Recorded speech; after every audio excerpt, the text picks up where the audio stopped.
เจ้าของนครเมืองจันทร์ได้ต้อนรับการเข้าเยี่ยมคำนับของเอกอัครราชทูตวิสามัญผู้มีอำนาจเต็มแห่งประเทศรัสเซียเนื่องในโอกาสที่มาดำรงตำแหน่งเป็นเอกอัครราชทูตประจำสาธารณรัฐประชาธิปไตยประชาชนลาวคนใหม่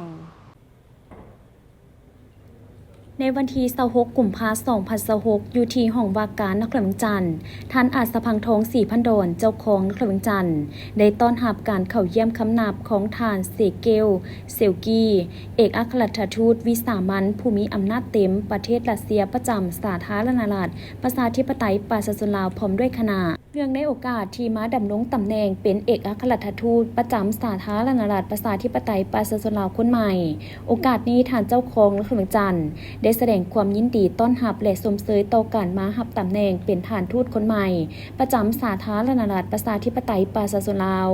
ซึ่งระยะผ่านมานครเมืองจันทร์ก็ได้รับการช่วยเหลือจากประเทศรัสเซียในโครงเขตเวียกงานการพัฒนาทรัพยากรมนุษย์และเวียกงานการศึกษา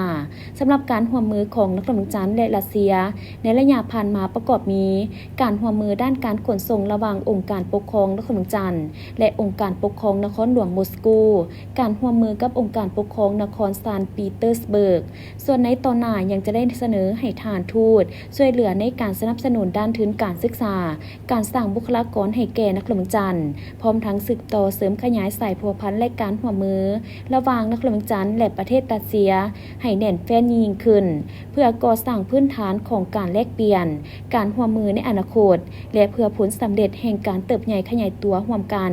จากนั้นท่านเซเกลเซลกีก็ได้แสดงความขอบใจต่อท่านเจ้าของนครเมืองจันทร์พร้อมด้วยคณะที่ได้ให้การต้อนรับอย่างอบอุ่นพร้อมทั้งยืนยันว่าจะสุมทุกเหือแหงสติปัญญา